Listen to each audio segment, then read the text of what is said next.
Ah, ok, y ya. Bueno, pues buenos días. Ahorita vamos a aprovechar. Obtener la tele.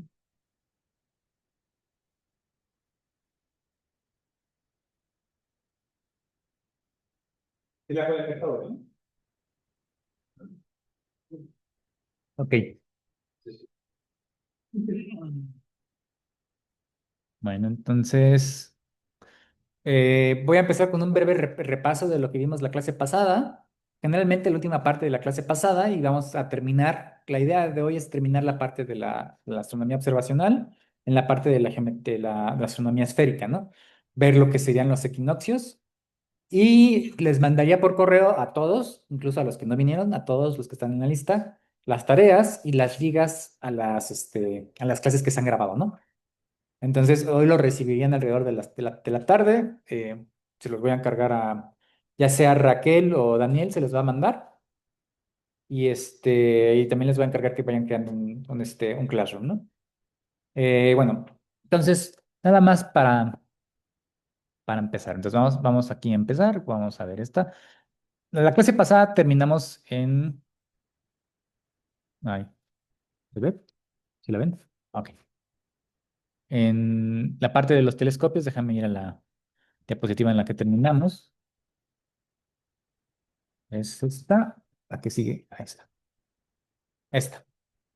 Entonces, lo que les decía al final, recuerden que durante toda la primera clase estuvimos hablando también parte de los telescopios, de los sensores, que a veces el telescopio es muy pesado, pero también ya habíamos visto en las clases pasadas acerca de de la esfera celeste y qué significa la esfera celeste y el sistema de coordenadas, ¿no? El sistema de coordenadas esférico, el sistema de coordenadas celestes, que es es la proyección de las coordenadas de longitud, latitud de la Tierra proyectadas hacia la esfera celeste, prácticamente hacia el cielo, ¿no?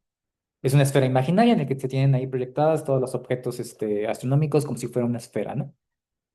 Ahora, en el caso de los telescopios, hemos dicho que existen de tipo de telescopio, ¿no? Pero sobre todo decíamos, bueno, si tenemos un telescopio, ¿cuál es la montura ideal para para ir poniendo un telescopio? Y en este caso, la montura ideal, también depende mucho del tamaño y de la física del telescopio. Para un telescopio mediano a más o menos profesional, pero no tan grande, digamos, como por ejemplo el de San Pedro o Cananea, que son telescopios mexicanos que se encuentran cerca de la mina de Cananea y otro que se encuentra en la Sierra de San Pedro, en Baja California Norte. Son telescopios que están montados generalmente el principio de su montura es una montura ecuatorial. La montura ecuatorial es esta que se ve aquí. Y esta montura ecuatorial lo que hace es que tú tienes un eje de rotación y este eje de rotación principal, que es el eje de ascensión, de ascensión recta, pues está literalmente orientado o está apuntando hacia el eje de rotación de la esfera celeste. En este caso, está apuntando directamente hacia el polo norte o hacia el polo sur, dependiendo si estás en el hemisferio norte o en el hemisferio sur, este, eh, de la esfera celeste en el hemisferio en el que te encuentres, ¿no?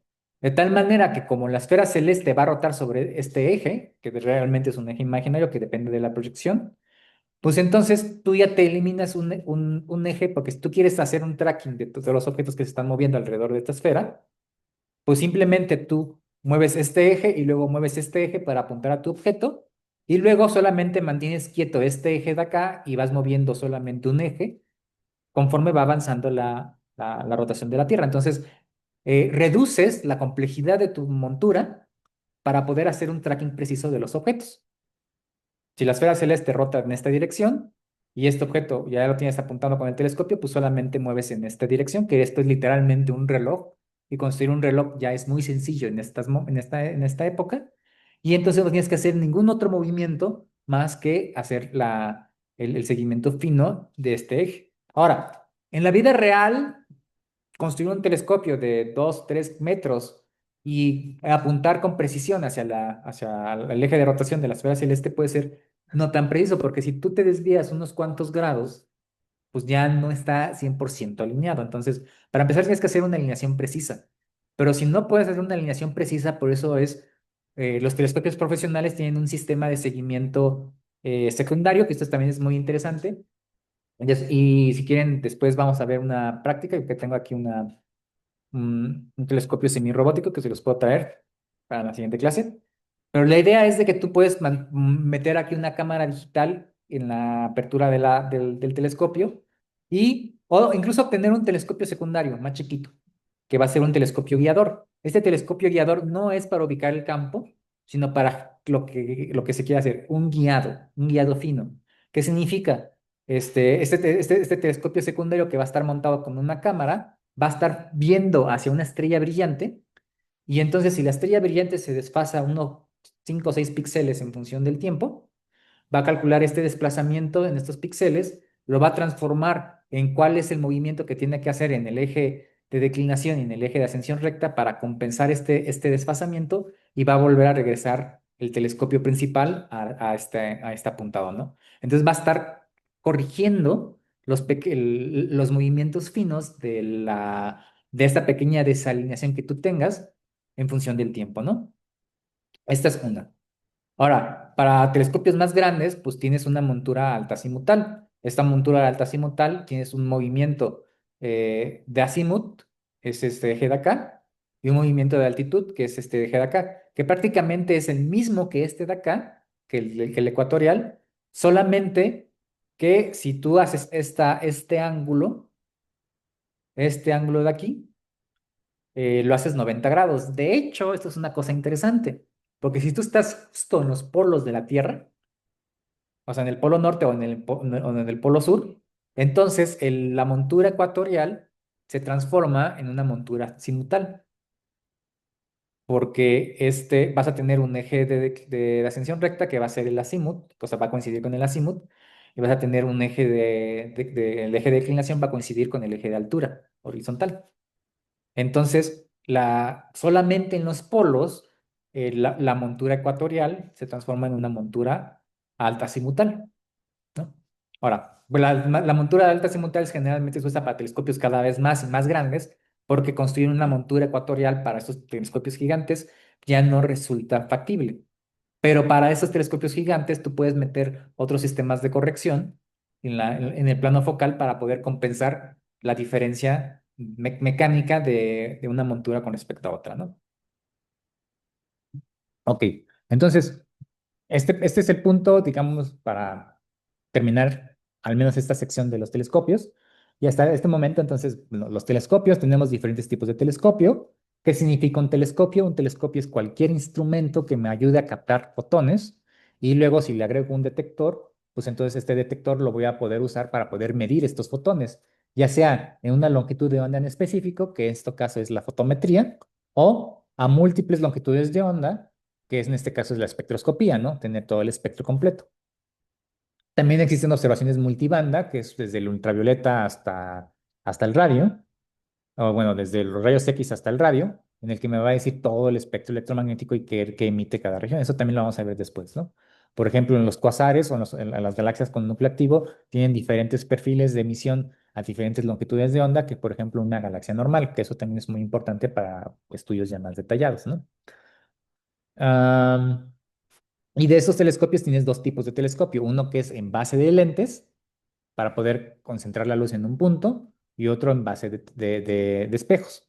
Estos espejos pues van a concentrar también en un plano focal y luego vas a obtener una mezcla de ambos. Entonces, los que se basan en lentes se llaman telescopios refractores, los que se basan en espejos se llaman telescopios reflectores. La palabra es muy sencilla. Reflector, espejo, refractor, lentes. Ahora tienes telescopios híbridos en el que tienes lentes y espejos para poder también aprovechar el máximo del telescopio. Y otra propiedad también interesante es de que a mayor apertura del telescopio vas a tener mayor resolución espacial, o sea, vas a poder resolver los detalles finos de la imagen, pero a mayor longitud focal del telescopio vas a tener mayor amplificación, o sea, vas a poder ver más cerca el objeto, más. Ahora, una cosa no corresponde a la otra. ¿Qué quiere decir? Que tú puedes ver un objeto con una amplificación grande, pero no necesariamente con una resolución grande, ¿no? Es como, por ejemplo, ponerle a un telescopio una cámara de 3 por 3 píxeles, nada más vas a ver, pues, 9 píxeles, Entonces, una imagen de 9 píxeles no vas a, aunque tengas la imagen muy cerca, nada más vas a ver 9 píxeles, ¿no? Mientras que si, por ejemplo, tienes un gran angular en el que tienes pues, una imagen muy chiquitita, pero tienes 3000 píxeles, pues le vas a ver la imagen muy chiquitita y le vas a poder ver algunos detalles a esta imagen chiquitita porque le puedes dar un zoom digital.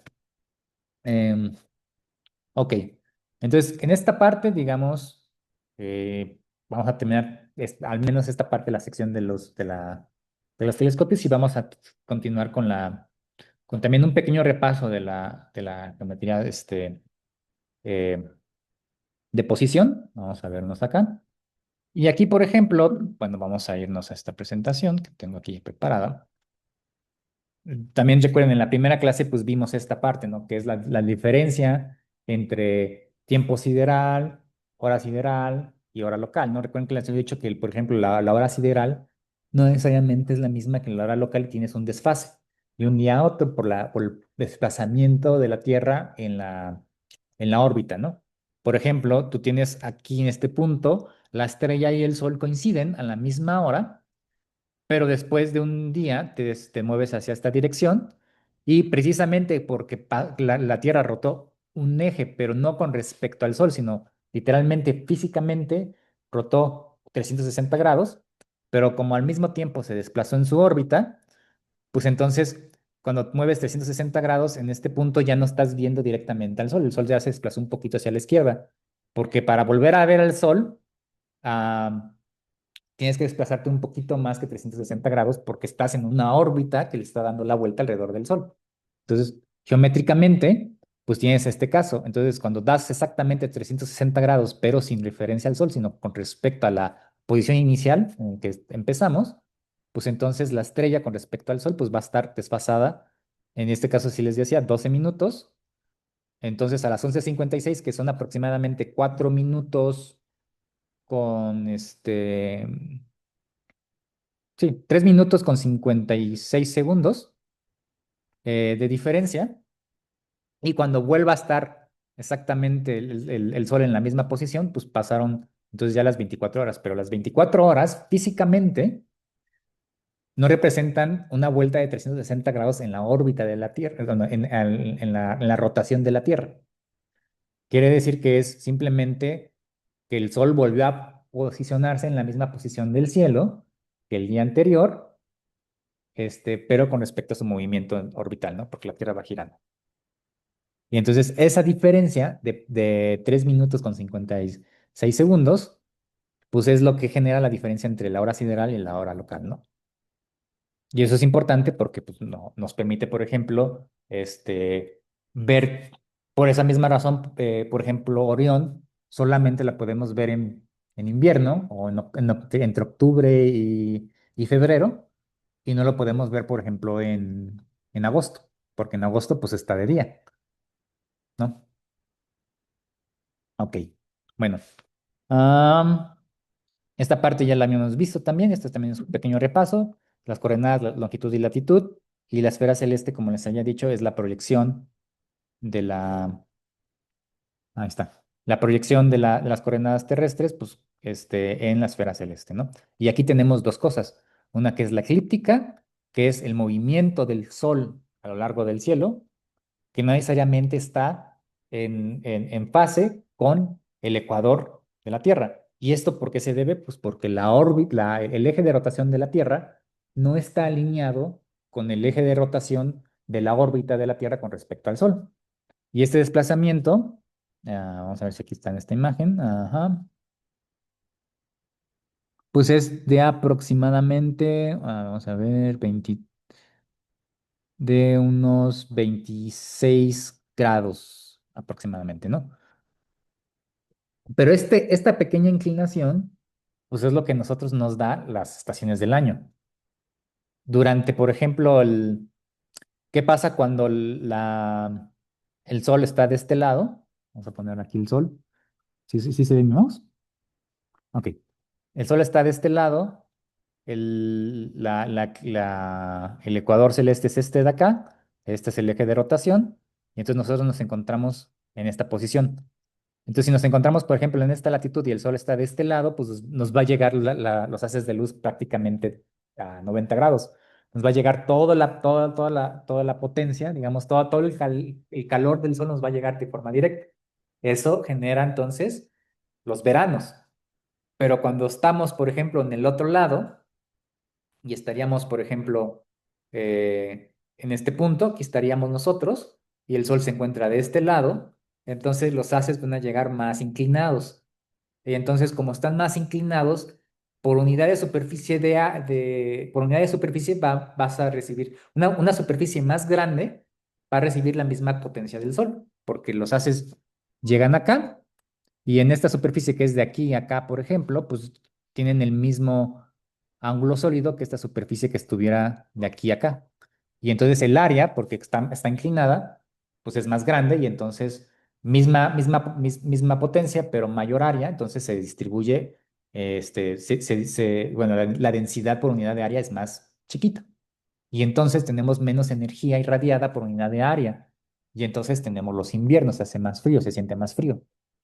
Y justo cuando el sol está, por ejemplo, en este punto o en el punto de atrás, pues estamos, digamos que en el punto en el que las noches y los días son exactamente iguales, que son las primaveras y los otoños.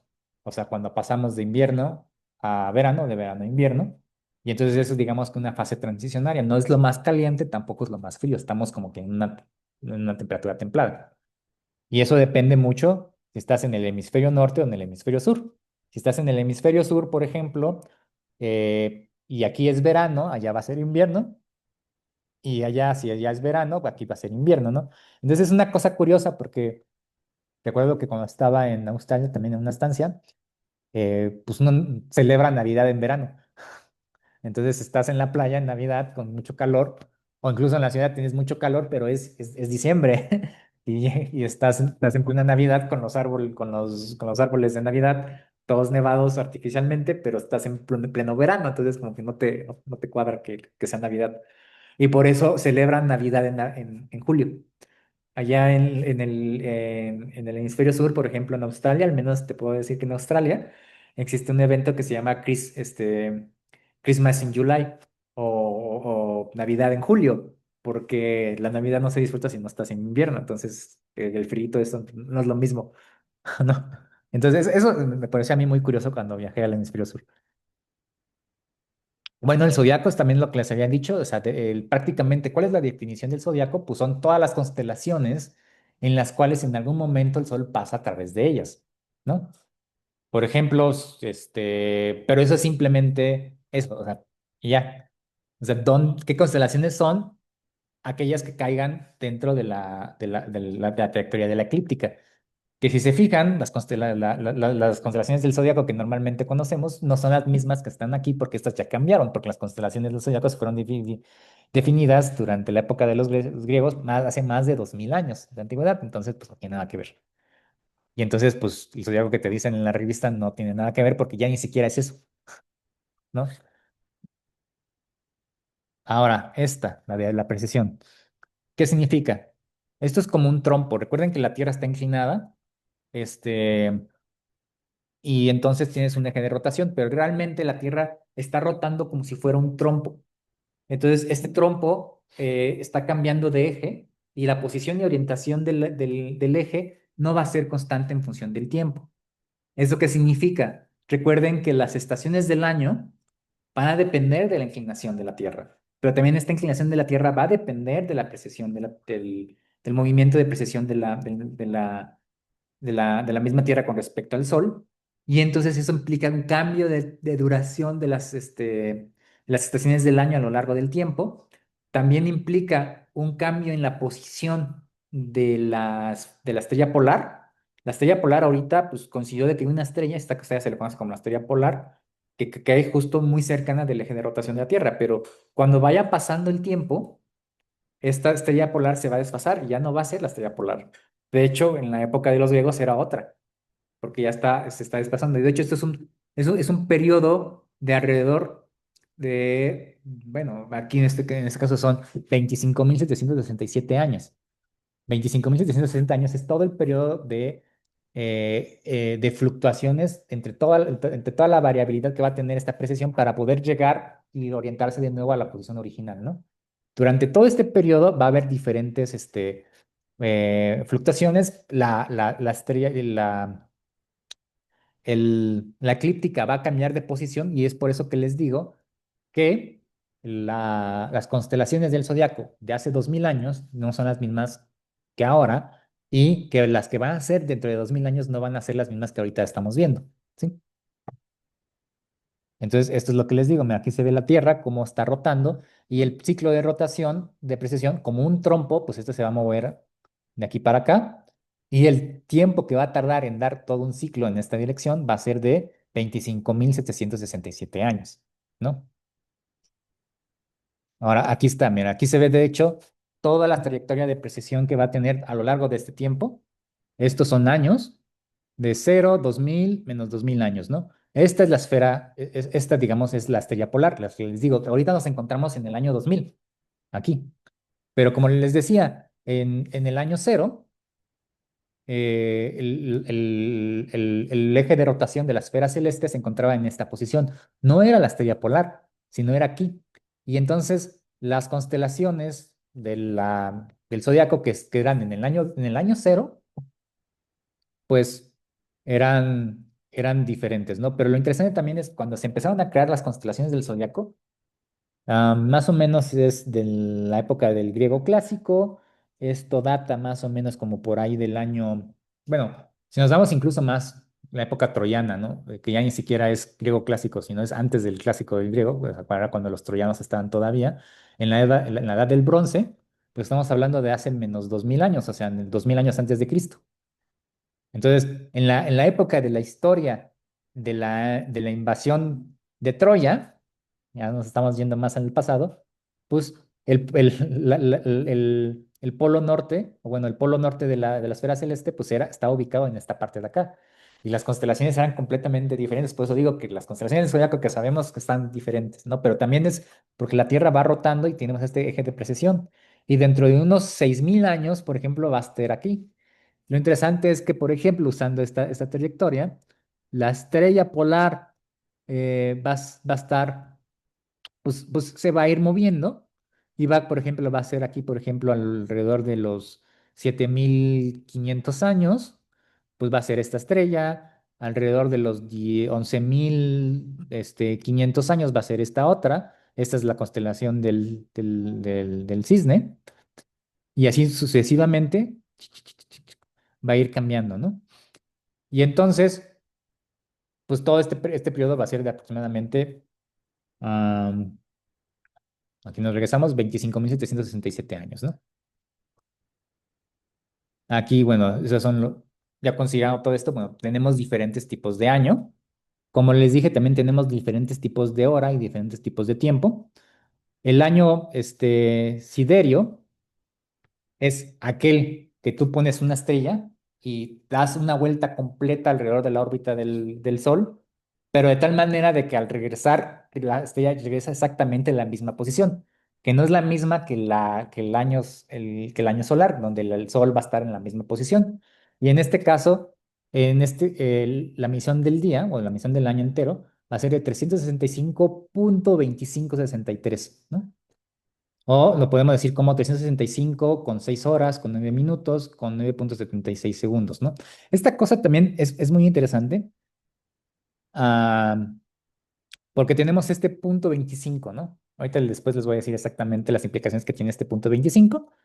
Pero, por ejemplo, si lo medimos con algún otro punto en la órbita, por ejemplo, con un equinoccio, pues tenemos lo que se llama año trópico, o sea, con respecto al equinoccio, la posición de exactamente de un equinoccio, o sea, donde sale el sol, por ejemplo, donde vemos que sale Cuculcán vamos a ver, de hecho, también por qué es importante esta parte del, de los equinoccios en las culturas mesoamericanas. Pero como les había dicho, durante los equinoccios es donde exactamente la noche dura lo mismo que el día. Entonces, si tú pones una piedra y ves exactamente dónde va saliendo el sol, eso también lo vamos a ver el día de hoy. Pero si llegas a un punto en el que a partir de tu punto de vista el sol sale exactamente en la misma posición y coincide con el equinoccio, pues entonces de ahí trazas el tiempo y llegas al ciclo entero en el que vuelve a salir el sol. Eso se le conoce como un año trópico, ¿no? Y esta duración es de 365.24, ¿no? Ahora, punto 24 quiere decir que tienes un punto 24 de días por cada año. Entonces, lo interesante es de que después de 4 años, si tú multiplicas punto 24, ¿qué tienes? Exacto, tienes un año de más, un día de más.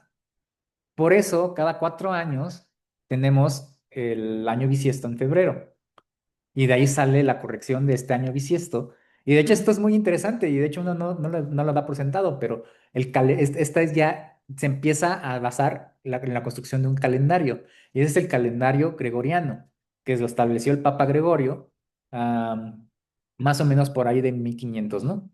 Pero esto es interesante porque antes era el año juliano, en el que no se consideraban estas correcciones.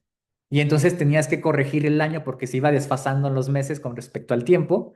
Y entonces el 31 de julio no era el 31 de julio de hace 200 años, sino ya julio ya no caía en verano, sino ya caía en invierno. Entonces por eso tenían que hacer estas correcciones. Y por eso también lo curioso es que muchos dicen, ah, bueno, el calendario maya era un calendario perfecto, ¿no? Sí, era perfecto, pero porque ellos promediaban en un periodo grande de la cuenta larga es un ciclo de 52 años, y ellos sabían que después del ciclo de 52 años, pues regresabas, o sea, se volvía a reacomodar el calendario considerando estos errores de tiempo. Entonces, su año global, digamos, tenían diferentes calendarios, de hecho, tenían un calendario, digamos, religioso, un calendario civil y un calendario completo. El punto en el que el calendario civil y el calendario religioso se volvían a acomodar era después del ciclo de 52 años. Y entonces ellos sacaban el promedio de todos los ciclos a lo largo de 52 años y para ellos el número de años dentro de ese periodo de 52 años era su año. Entonces ellos no definían su año como, hasta 365 días y después de ahí es el siguiente año, no, sino eran en función de los ciclos de 52 y entre el ciclo de 52 años tenías diferentes ciclos civiles y religiosos que se volvían a unir después de 52 años. Y entonces, si tú sacabas el promedio a lo largo de 52 años, pues sí te queda un año de 365,24 y tantos segundos. Por eso es de que ellos sí tenían un calendario más, digamos, perfecto que el calendario juliano en ese momento, pero era porque ellos consideraban todos los ciclos a lo largo de 52 años, ¿no? Mientras que el calendario juliano lo consideraba a lo largo de un año, lo cual era imperfecto porque se desfasaba con el tiempo. Y de hecho por eso vienen los nombres de los meses. Si nos damos también desde muy, muy, muy al principio, pues por eso tenemos septiembre era el séptimo mes, octubre era el octavo mes, diciembre era el décimo mes, y teníamos un primer mes que después fue cambiando, le fueron cambiando los nombres. Por ejemplo, julio, que bueno, agosto, que era el octavo mes, pues se lo cambiaron por el nombre de Augustus, el emperador Augustus. Julio por el emperador Julio César. Entonces, que también este era el séptimo mes, y así sucesivamente. Entonces, todos los meses después antes de octubre, pues eran números, literalmente, que les fueron poniendo nombres dependiendo del emperador en curso. Y después de ahí, pues llegaron hasta diciembre, que era el décimo mes, pero se dieron cuenta que realmente diciembre no es el décimo mes, sino es el 12º mes. Entonces hubo dos meses más que le agregaron cuando pues, estuvieron corrigiendo este calendario a lo largo del periodo, a lo largo de todo ese tiempo. Entonces, desde la época de los romanos hasta el año 1500 lo fueron yendo modificando hasta que llegó Gregorio y dijeron, vamos a sentarnos bien, vamos a definir bien las fechas. Y entonces ya pusieron este calendario de 12 meses con años bisiestos. Y también es una cosa interesante. Fíjense que no es exactamente punto 25 sino es punto 24,2.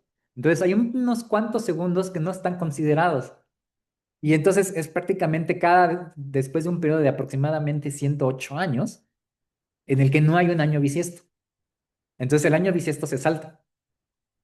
Y entonces no nos ha tocado, pero después de 108, aproximadamente, puede ser más o menos, ahorita no me acuerdo la cantidad, pero aproximadamente después de 108 años, el año bisiesto que cae en ese año ya no se toma en cuenta, sino es un año normal. Entonces hay un periodo en el que ya no hay un año bisiesto, pero eso sucede una vez cada 100 años, ¿no? Ay, creo que fue en 1930, pero la verdad no me acuerdo ahorita. O sea, no nos va a tocar. O a lo mejor y sí, pero este, ya tiene tiempo, ¿no? Y entonces es por esta corrección, ¿no?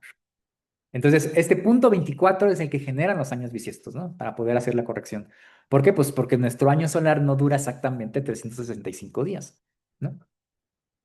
Bueno, aquí entonces igual como los años, tenemos meses, mes siderio, mes sidónico, mes trópico, y ya de los demás ya están nombres rimbombantes, ¿no? Mes dracónico, que es el intervalo del tiempo entre dos pasos, sucesivos por la luna en un mismo periodo orbital de 27,21 días. Ah, ese es interesante.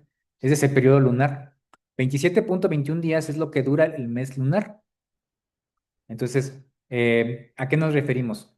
Si nosotros nos paramos un punto y trazamos una ventana, nos paramos en la misma posición a una hora dada y vemos la posición de la luna y le ponemos una tachecita con un plumón, y nos volvemos al día siguiente, nos paramos en la misma posición con el mismo reloj y vemos la luna, vamos a ver que la luna se desfasó un poquito hacia abajo. Y si vamos tomando el tiempo hasta que la luna vuelva a regresar a la misma posición proyectada, entonces habrán pasado 27,21 días, que es un mes lunar. Y de hecho ahí viene, también a mí esto me gusta mucho porque de ahí viene, este, exactamente desde la definición, por ejemplo, de los meses. ¿Por qué los meses tienen aproximadamente 30 días? ¿Por qué no tienen 40 días? ¿Por qué no tienen 37, 28 días? ¿O por qué no tienen 25? Porque se estableció desde el principio, fueron definidos en función de los ciclos lunares. Y en función de los ciclos lunares, que era lo que tú veías normalmente, pues se hicieron los periodos de los meses. Ya después se fue ajustando con el paso del tiempo para que esos también coincidieran con los años, con los ciclos, con los años, digamos, solares, ¿no?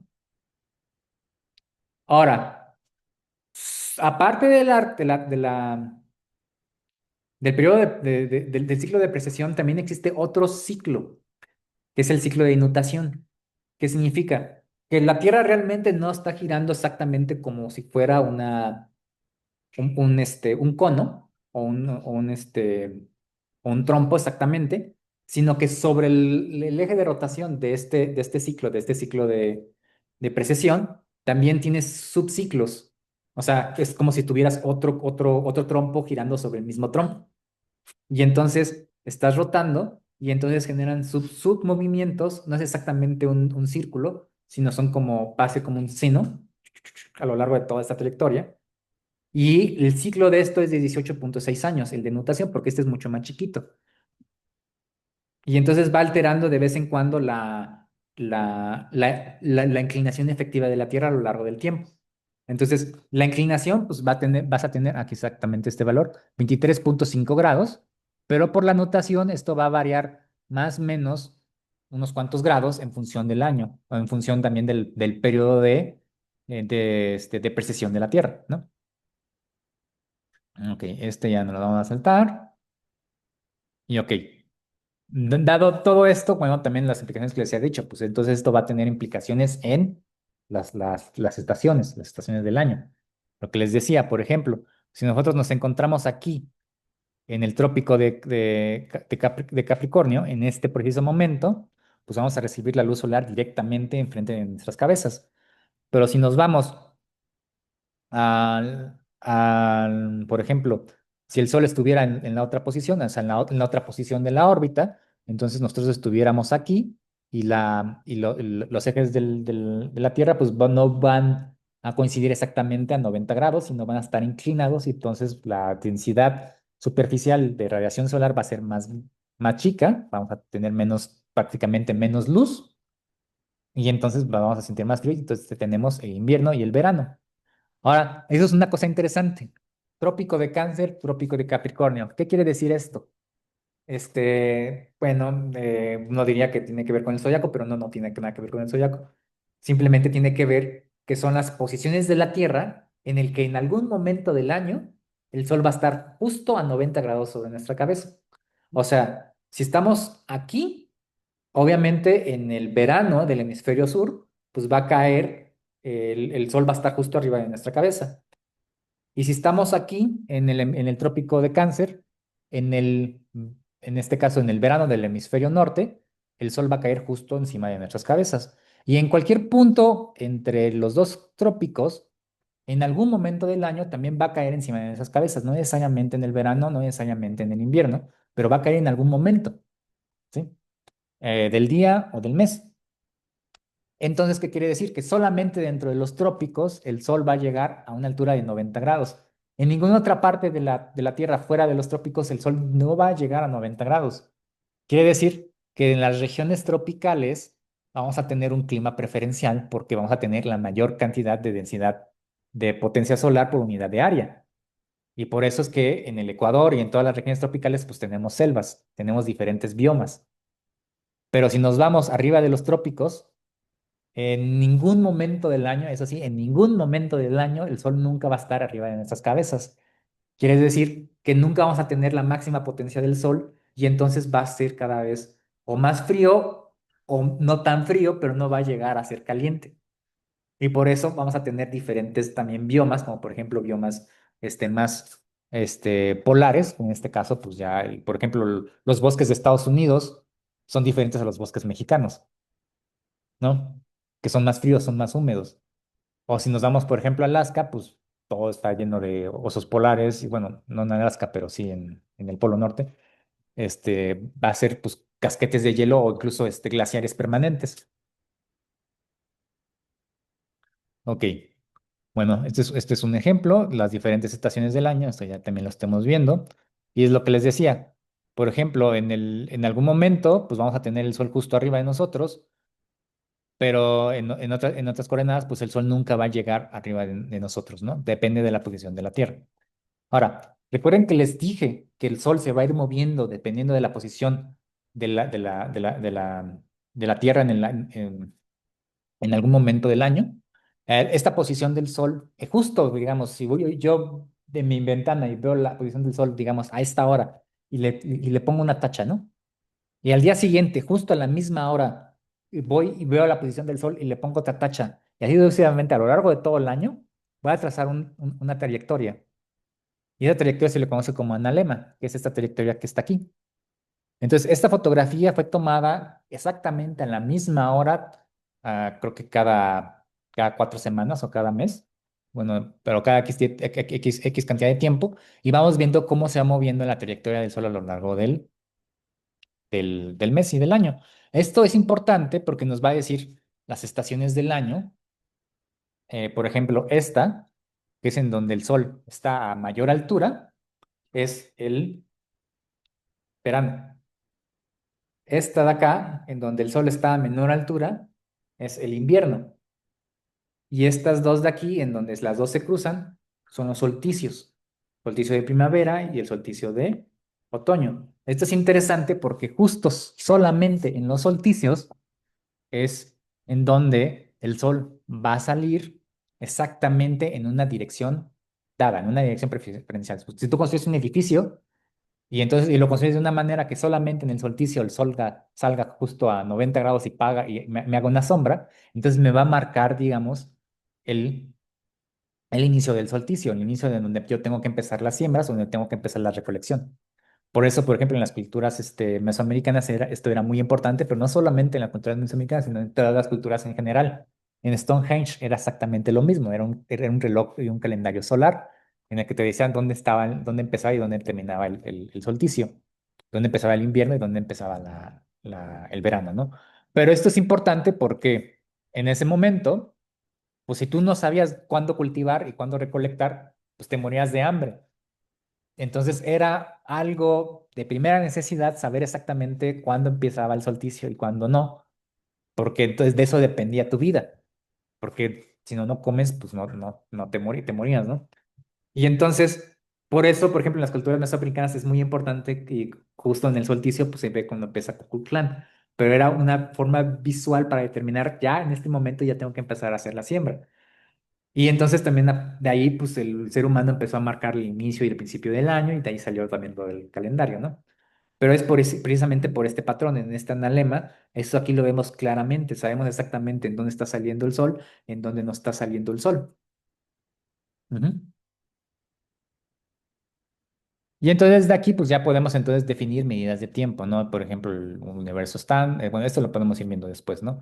Pero esto es prácticamente mediciones de tiempo, ¿no? Ya tenemos el año, ya que tenemos el día, ya que tenemos el mes, ahora pues la hora. Y en la hora, bueno, en nuestro estándar tenemos la hora del tiempo universal, que está medido en el mediano de Greenwich, y de ahí nos saltamos a la primera clase que vimos. Recuerden que en los barcos ingleses que zarpaban, pues tenían que saber su posición.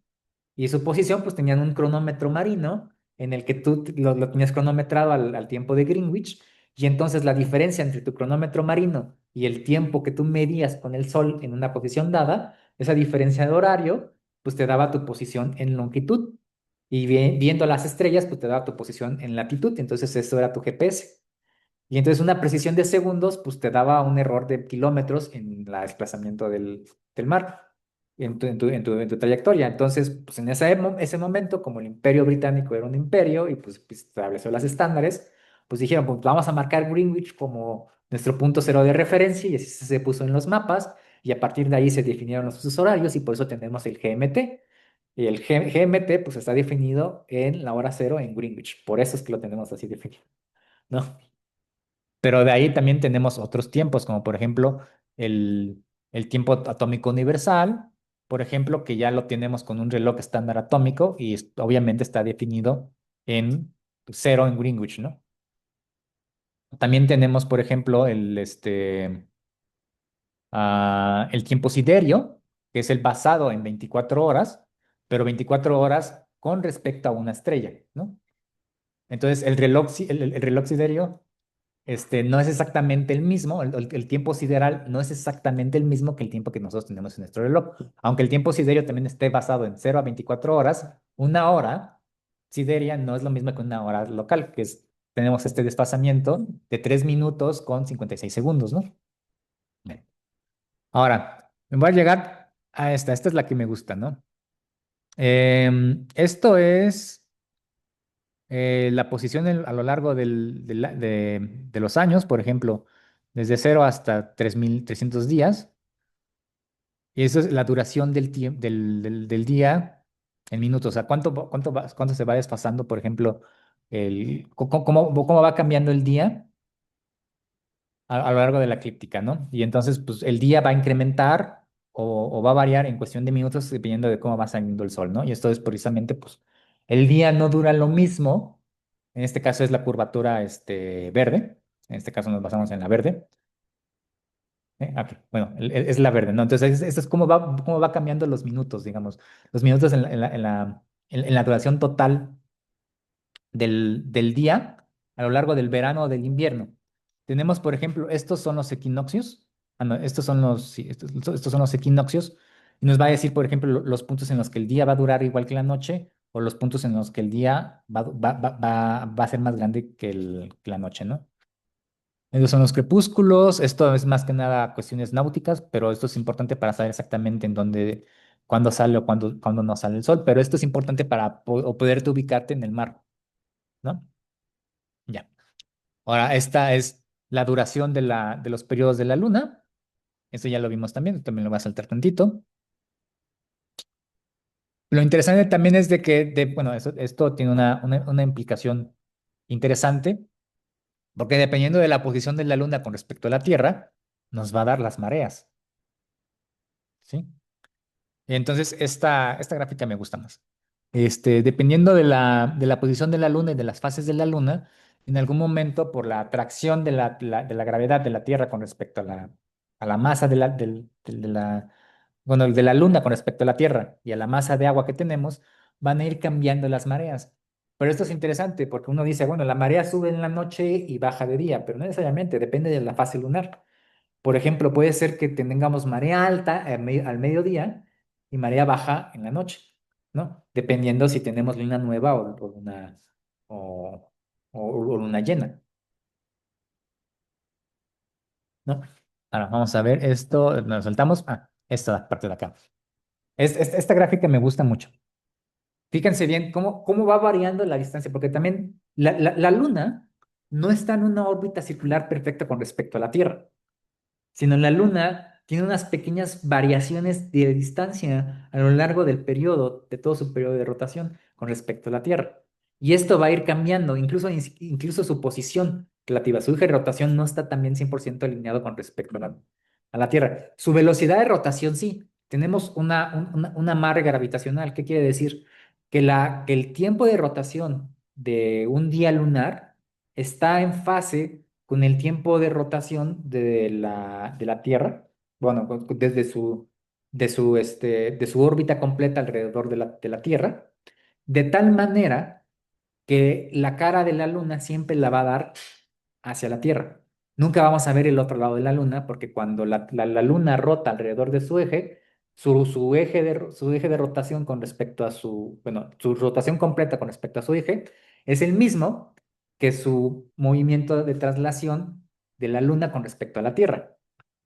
Y entonces de tal manera que siempre vemos la cara, pero su distancia va variando y su inclinación, o sea, su eje de rotación no es el mismo. Entonces, si tomáramos una fotografía de la Luna en cada fase lunar, veríamos esta animación. Hay momentos en que la Luna está más cerca, hay momentos en que la Luna está más lejos, y hay momentos en el que la vemos un poquito como que inclinada y otras veces que no, pero eso es porque su eje de rotación de la Luna no está, no está, digamos, igualado con el eje de rotación de la Tierra. Aparte también el eje de traslación de la Luna no está alineado con el ecuador, también tenemos un eje, un desfase, está inclinada. Entonces, por esa inclinación la vamos viendo, entonces es interesante que algunas mareas son más intensas porque es cuando la Luna está más cerca y otras veces no. Y la distancia de la Tierra con respecto a la Luna va a ir variando en función del tiempo, ¿sí? Bueno, y aquí, bueno, tránsitos y ocultaciones. Esto es otro concepto en este mismo sentido, un tránsito y una ocultación. Un tránsito es cuando un objeto celeste pasa adelante con respecto de otro objeto celeste. Y una ocultación es cuando el objeto celeste va a pasar por atrás respecto a otro objeto celeste. ¿Cuáles son estos los más conocidos? En ese sentido, los eclipses. Por ejemplo, un eclipse de luna, eh, desde la luna, si nosotros estuviéramos en la luna, bueno, un eclipse de luna visto desde la Tierra. Entonces, es un tránsito, porque la luna pasa enfrente del sol y nos tapa el sol, ¿sí? Ahora, bueno, este es un eclipse, perdón, este es un eclipse solar, ¿no? En un eclipse solar la luna pasa enfrente del sol, ¿no? Y nos tapa. Ahora, en un eclipse de luna, nosotros vemos que pasa la sombra de la Tierra reflectada en la luna, ¿no?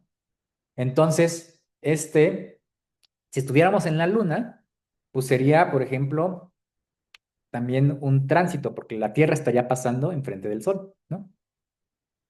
Y si nosotros estamos, bueno, en este caso, en este punto de referencia, no es ocultación. Sí. Ah, bueno, vamos a ver, en el mismo eclipse, en el eclipse de Sol, ¿no? La Luna pasa enfrente del Sol, entonces es un tránsito de la Luna con respecto al Sol,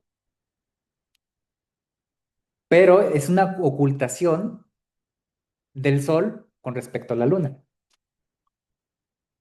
porque el Sol se oculta detrás de la Luna. ¿No? Entonces, es simplemente la diferencia entre la ocultación y el tránsito es simplemente con respecto a qué lo estamos midiendo, ¿no? De nuevo, tránsito es cuando pasas enfrente con respecto a otro objeto solar y ocultación es cuando pasas atrás con respecto a otro objeto solar, ¿no? O otro objeto astronómico. En el caso, por ejemplo, vamos a ver, como acaba de decir, Mercurio. Este es un tránsito porque Mercurio es muy chiquitito, ¿no? Entonces vamos a ver nada más un punto. Pero así como pasa enfrente del Sol, puede pasar por atrás. ¿No? El otro lado de la órbita, pues va a pasar por atrás, y eso también es una ocultación. Y de hecho esto es interesante, esto sucede y es muy importante para las misiones espaciales. Nosotros tenemos, por ejemplo, un robot en Marte y le mandamos pues ondas de radio para comunicarnos con satélites y podernos mandar imágenes y controlar el rover y mandarlo así como controlarlo con control remoto, ¿no? Pero ¿qué pasa cuando el planeta Marte pasa atrás del Sol con respecto a la Tierra? El Sol es una fuente muy intensa de luz. pero como emiten luz, también emiten radio. Es una fuente muy poderosa de radio también. Si nosotros pusiéramos una radioantena apuntando al sol, tendríamos mucho ruido porque el sol también emite mucho en radio. Entonces prácticamente bloquea las señales de radio que vienen de la nave espacial. Y entonces solamente por un periodo de 2 meses no nos podemos comunicar con las ondas espaciales que están en Marte, porque el sol no los tapa durante el proceso de ocultación. Y por eso tienen que ser autónomas y tienen que sobrevivir por sí mismas. Entonces es otra cosa interesante, también tiene estas implicaciones. Entonces, esa es una ocultación, por ejemplo, de Marte con respecto a la Luna. También depende, no solamente es con el Sol, sino con otro objeto celeste, ¿no? Y los eclipses, pues esto también, lo que ya les habíamos visto, tenemos varias fases de eclipses. Ah, lo interesante, por ejemplo, cuando tenemos, por ejemplo, en las sombras, como el Sol no es un objeto, digamos, puntual, sino es un objeto completamente resuelto, pues emite radiación solar en todas direcciones, en todo lo que es a lo largo de su superficie. Entonces, por ejemplo, en este punto, pues emites fotones y en este punto también emites fotones. Entonces, si aquí, por ejemplo, trazamos los fotones que vienen de este punto, pues va a llegar la luz que venga de la fuente de luz de aquí, pues te va a generar una sombra en esta región de acá, ¿no? Pero si los emites de este lado de acá, pues también te va a generar una sombra a lo largo de esta región de acá. Entonces aquí vas a tener sombra proveniente de la luna, pero los fotones que vengan de este lado van a poder llegar a incidir. Entonces no vas a tapar 100% al sol porque el sol es un disco grande, y entonces en algún momento pues una parte del sol no va a estar tapada y otra parte sí. Pero va a haber una región que es definida por este cono de acá, en el que en ninguna parte vas a recibir fotones del sol. En este caso se llama la región de la umbra y la región de la penumbra. La región de la penumbra es la definida por estas regiones grises, y la región más oscura es la región de la penumbra. Digo, de la región total, ¿no? De la región total de este cono, ¿no? En el que no vas a tener ningún fotón incidiendo. Lo interesante es de que los eclipses solares totales es cuando nuestra luna pues pasa por esta región, y entonces podemos ver, por ejemplo, un punto en el que es completamente oscuro, completamente de noche, como el que acaba de suceder ahí en Sinaloa, ¿no? El año pasado. Pero lo interesante es que solamente se vio en Sinaloa y no se vio aquí, porque físicamente la distancia entre la región de la totalidad pues estaba un poquito lejos.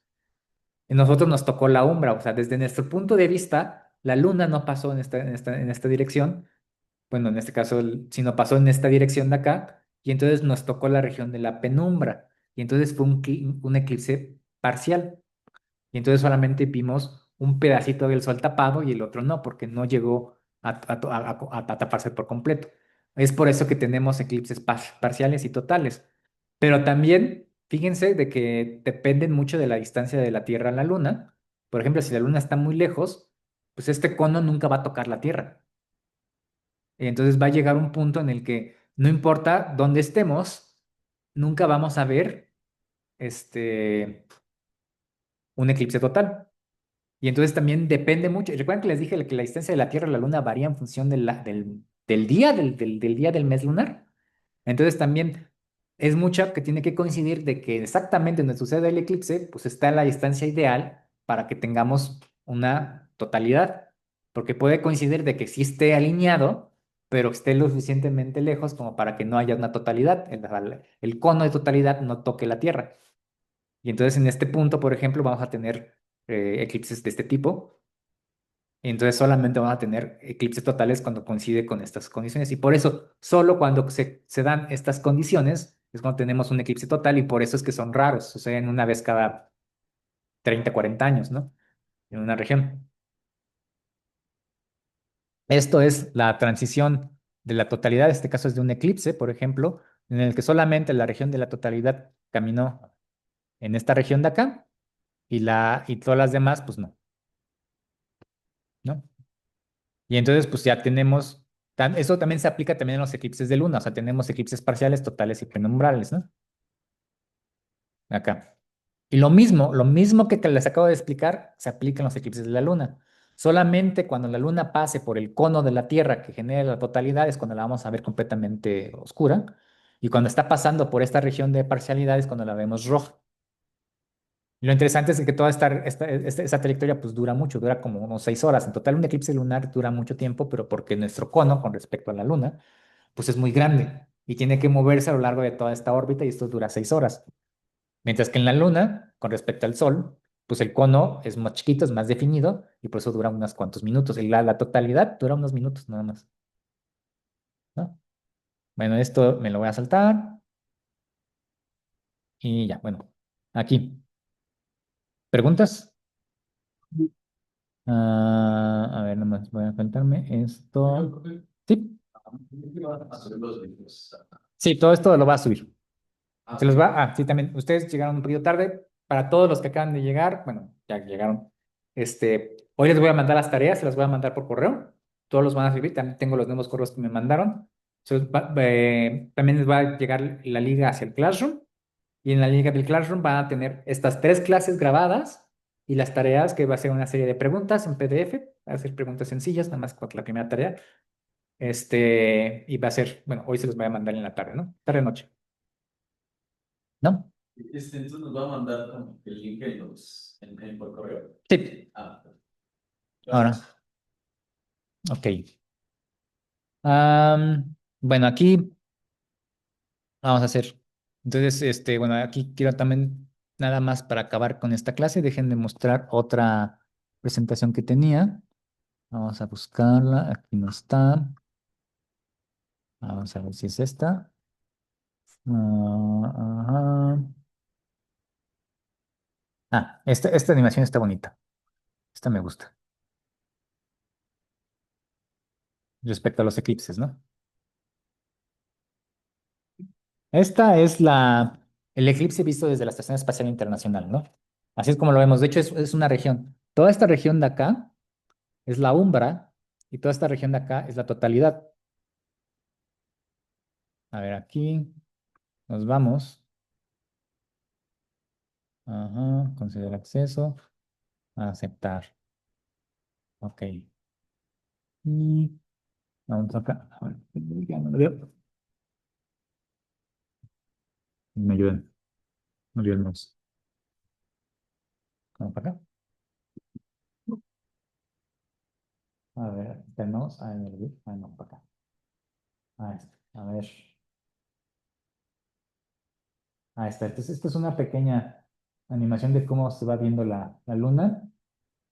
Ah, nos lo vemos, por ejemplo, acá. Va pasando la luna. Nos va a mover. Acá porque no veo. A ver, vamos a empezar. Empezamos la animación, ¿no? Entonces, empieza la noche, bueno, la luna sigue oscura y estas son las fases de la luna, ¿no? ¿Cómo va cambiando? Ahora, ajá, vamos a caminar un poco y entonces se va viendo cómo va pasando la fase de la luna, pero es simplemente por la proyección de la luna con respecto al sol, ¿no? Y en algún momento, cuando coincidan las características, pues se puede dar el eclipse, ¿no? Ajá, vamos a ver. Ah, ahora, show angle. Ahí donde está el mouse. Vamos a ver, por ejemplo, los ángulos de proyección y la posición. Ahora vamos a ver si aquí podemos cambiar. Este es como lo vemos nosotros, ¿no? Ahora vamos a cambiar esto. A medianoche. Ahí está. Y entonces pues podemos ver cómo va avanzando, ¿no? Eso es prácticamente para ver las estaciones. A ver acá. Ahí está. Ok, ahora lo que les quería mostrar, estos eclipses de luna. Esto, lo que les decía también, un eclipse de luna puede durar mucho tiempo. Entonces vamos viendo aquí, por ejemplo, cómo la luna va pasando, va entrando a la región de la umbra, que es la parte roja, y ya luego se va haciendo cada vez más oscura, ¿no? Pero eso es porque pasa en la región de la semisombra. Y en esa semisombra es por eso que se ve roja. Por eso dicen que en los eclipses de luna, pues la luna se ve muy roja, pero es porque está pasando en la región de la umbra. Ujú. Ahora vamos a ver. Ya, nada más quiero terminar esta clase. Déjame ver si puedo encontrar la que les quería mostrar. ¿Dónde estás?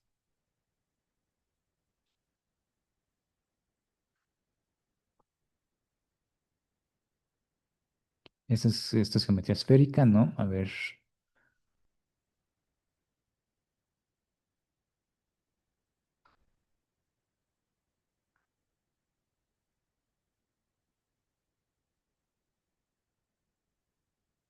A ver. ¿Está acá? ¿Está? A ver, esta no es. A ver, déjenme, ya, para terminar, ya vamos a terminar. Nada más que quería mostrarles una última. A ver, ¿dónde la tenía yo aquí? No, esta no es.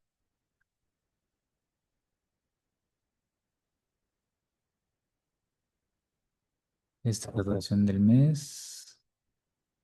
Y no. Bueno, si no, yo no la encontré.